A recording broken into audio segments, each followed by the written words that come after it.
Baik, bismillahirrahmanirrahim. Assalamualaikum warahmatullahi wabarakatuh. Salam sehat Bapak Ibu Guru dimanapun berada.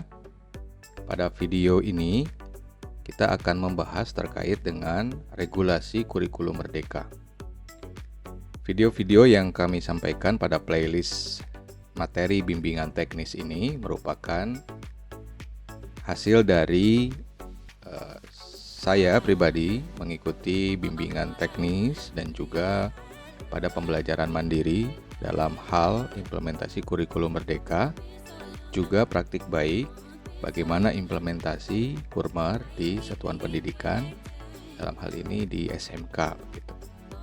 Jadi silakan bagi teman-teman, Bapak Ibu Guru yang memang baru akan mengikuti atau mengimplementasikan kurikulum merdeka, atau dalam hal ini sebagai penguatan dalam IKM, silakan disimak video-video yang saya sajikan, mudah-mudahan bisa membantu dan bermanfaat bagi Bapak Ibu Guru semua.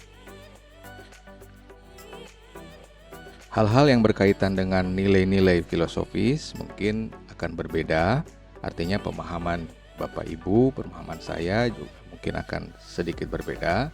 Maka saya menyarankan Bapak dan Ibu Guru untuk kembali ke pelatihan mandiri tentunya dalam PMM untuk mempelajari dan mendalami terkait dengan filosofis ya, nilai-nilai yang memang terkandung di kurikulum merdeka. Jadi pada video-video yang saya sajikan ini merupakan teknis bagaimana implementasinya di satuan pendidikan. Oke, maka dari itu kita mulai dari regulasi kurikulum merdeka. Nah, dalam penerapan kurikulum merdeka atau implementasi kurikulum merdeka, sebagaimana yang telah ditetapkan oleh pemerintah, tentunya kita harus mengikuti aturan dan panduan ya, regulasi yang memang sudah ditentukan oleh pemerintah. Nah, dalam hal ini regulasi kurikulum merdeka, yang pertama itu kita harus melihat Permendikbudristek nomor 5 tahun 2022, yaitu tentang standar kompetensi lulusan.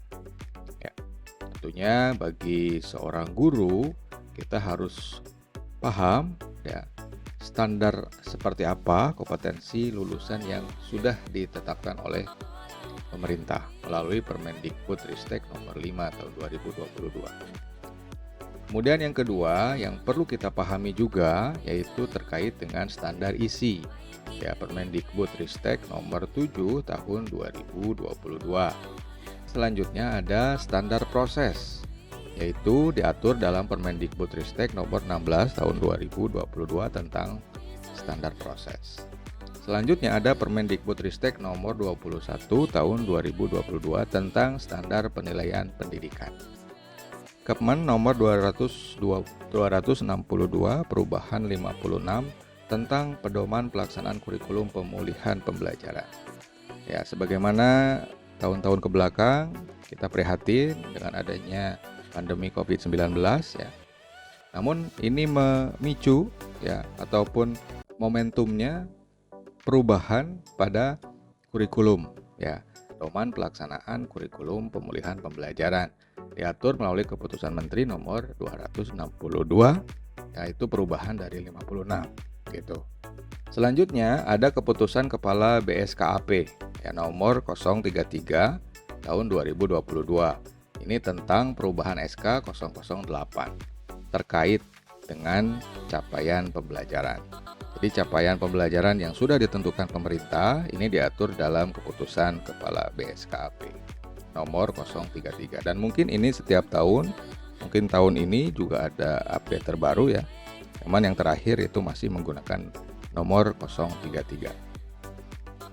Kemudian ada keputusan Kepala BSKAP nomor 009 tahun 2022 tentang dimensi, elemen dan subelemen profil pelajar Pancasila. Nah, di sini juga diatur bagaimana ya, dimensi, elemen dan subelemen dalam implementasi ya, penguatan ya, karakter profil pelajar Pancasila. Ada keputusan Kepala BSKAP nomor 024 tahun 2022 tentang konsentrasi keahlian SMK. Ya, jadi karena yang saya bahas pada video ini adalah spesifik untuk SMK, ya di sini tentunya teman-teman, Bapak Ibu guru, ya SMK harus melihat juga konsentrasi keahlian yang sudah ditentukan oleh pemerintah begitu, terkait dengan konsentrasi keahlian. Selanjutnya ada Permendikbudristek nomor 47 tahun 2023 tentang standar pengelolaan. Ya. Kemudian yang terakhir ini yang terbaru, Permendikbudristek nomor 12 tahun 2024 tentang kurikulum merdeka.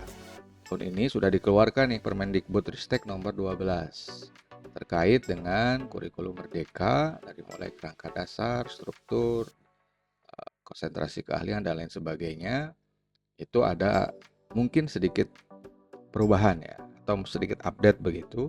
Silakan untuk bisa dipelajari ya. Termasuk juga salah satu tujuan dari video materi teknis implementasi ini juga ingin menyampaikan, sharing, berbagi terkait dengan bagaimana implementasi kurikulum merdeka sesuai dengan peraturan yang berlaku. Dan juga ada update-update apa saja yang sudah digulirkan oleh pemerintah atau Kementerian Pendidikan dan Kebudayaan, Ristek gitu. Tentunya ini standar minimal ya.